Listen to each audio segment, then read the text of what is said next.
The minister ripped off the female star's clothes. He forced the female star to have sex with him in his car. The driver was already used to it. The female star lay helplessly on the bed after returning home. The husband, knowing the truth, could only hug his wife tightly. In the face of absolute power, they can only choose to swallow their anger. However, you think the minister will let them go so easily? You are wrong. In order to grasp the every move of the female star and her husband, the minister also sent the most capable wiretap agent in East Germany, Wessler, eavesdropping on his home day and night, just because her husband Dreimann is a writer. In the 1970s, the people of East Germany yearn for the freedom of West Germany, and writers who love freedom are the focus of attention. Group. The minister wanted to find evidence of Dr. Dreimann's reaction, to get rid of him and take possession of his celebrity wife. However, Dr. Dreimann acted very cautiously, and had a strong backstage. The minister did not dare to blatantly frame him. He asked the security chief to arrange a secret surveillance of Dr. Dreimann mission. In order to complete the task assigned by the minister, the director, who was eager to get promoted, asked Wessler to monitor the writer. After receiving the task, Wessler first secretly monitored Dreimann. After understanding his and his wife's schedule, he sent someone over when no one was home. After opening the door easily,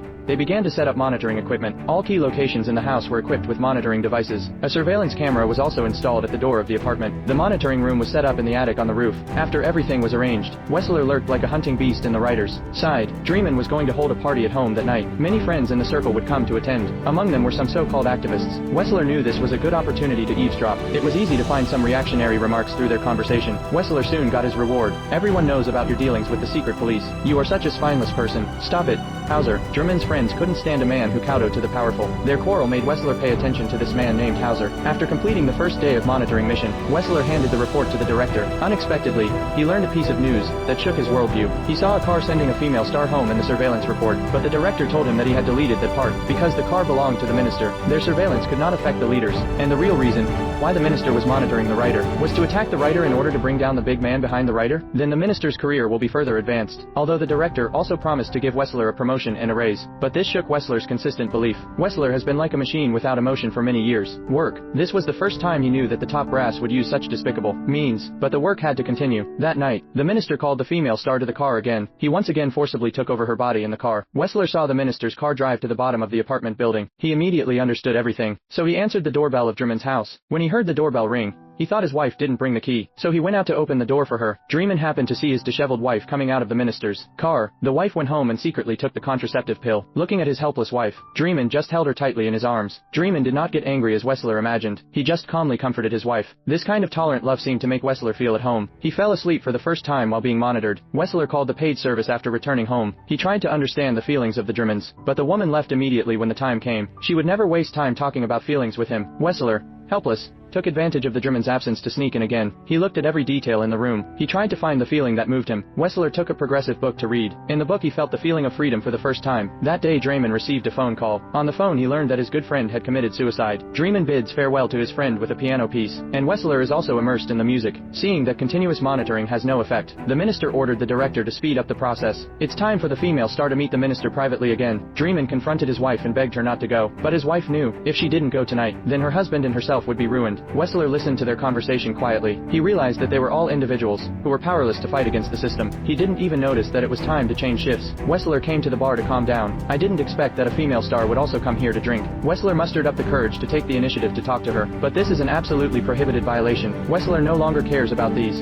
Based on the understanding of her through many days of wiretapping, Wessler moved her with simple words. Christina gave up meeting the minister. The next day, in the monitoring report of his colleague, Wessler showed his difficulty after seeing the desired result. The smile of awareness. The friend who committed suicide was just one of the millions of people who committed suicide. Dreimann decided to write a work to analyze this phenomenon. Since the work can only be published in West Germany, his friend Hauser decided to sneak into West Germany to help him contact the publisher, but Wessler heard about their smuggling plan. He subconsciously dialed the border checkpoint, but Wessler hesitated at the last moment. When the call was connected, he already considered Dreimann a friend. The surveillance log had been changed beyond recognition, but the crisis soon came. The part monitored by his colleagues was completely different from that monitored by Wessler. He could only suppress the matter by relying on his position. Colleagues who don't want to cause trouble don't want to get involved. Hauser has already contacted the publisher. In order not to be discovered by the secret police, Dreimann prepared to create works without telling his wife, and his friend brought him the latest typewriter. Because all typewriters in East Germany are registered, if Dreimann wrote on his own typewriter, the security service would quickly catch him based on the font. Wessler heard all of this, different from just verbal words. With the typewriter as solid evidence, once discovered,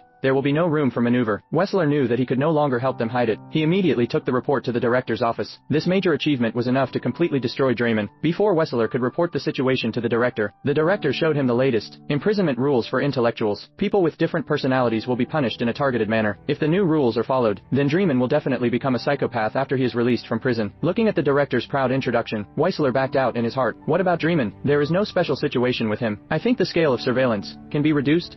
I can do it myself. Weisler chose to continue to conceal it, and he suggested reducing the scale of surveillance, on the grounds that no abnormality was found. The sensitive director has already noticed the abnormality. He reminded Weisler to pay attention to his identity, but he still agreed that Weisler would be in charge of it alone in the future. Monitoring. Weisler didn't pay attention to the director's knocking. He listened to Dreamin's creation quietly during the monitoring, as if it was his own work. After each writing session, Dreamin would hide the printer under the floor. Unfortunately, his wife saw it when she came home that day. Dreamin's article was soon published in West Germany. The article analyzed the extremely high suicide rate under high pressure in East Germany. It caused an uproar instantly. The furious minister asked the director to find the author immediately. They confirmed the typewriter model through font analysis, but there is no registration information for this typewriter. The small body is very suitable for smuggling and avoiding inspection. The director guessed that the author was Dreamin based on the style of the article, but Weisler insisted that the monitoring of him was normal. The director was convinced that Weisler was no longer reliable. In order to solve the problem of Dreamin, the minister personally ordered to start with his wife Christina. Faced with the professional interrogation of the director, Christina couldn't bear it at all. The confident director personally led people to search the Dreamin family evidence,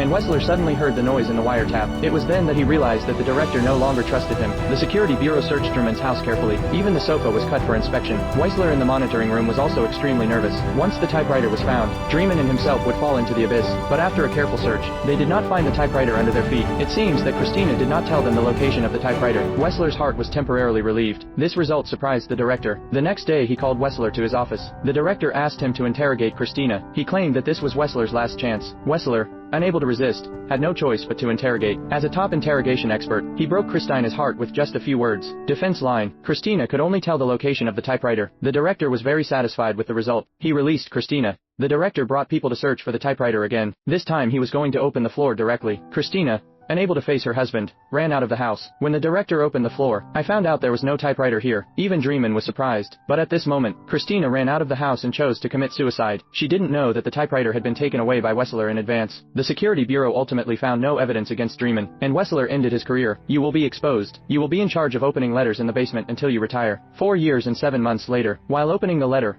Weisler heard a shocking news. The Berlin Wall fell. East and West Germany merged. The current Germany is a brand new Germany. Dreamin saw his old work being performed again. He couldn't suppress his inner emotions. But at this moment, the former minister appeared. The minister told Dreamin he was the only writer who could escape surveillance. Dreamin was shocked by the minister's words. He had always thought that he was safe because he was not being monitored. He immediately returned home and opened the switch. Sure enough, he found listening devices all over the house. Dreamin came to the archives. He found the files of the security bureaus listening at that time. Here he saw the listening records of himself. This is a record that has been completely tampered with. All the information that was unfavorable to him was modified. He also saw the secret information confessed by his wife. This shows that the person who saved him was not his wife, and the only person who was able to modify the records and hide the printer was the one who was responsible for monitoring him. Dreamin found Weisler's information in the archives. At this time, Weisler was already an ordinary postman. His daily job was still to send and receive letters. Dreamin recognized him on the street, but he did not choose to disturb him. 2 years later, while passing by the bookstore, Weisler discovered Dreamin's new book, but Dreamin had announced many years ago that he would no longer write. Weisler immediately entered the bookstore. The name of this book is Sonata for Good People.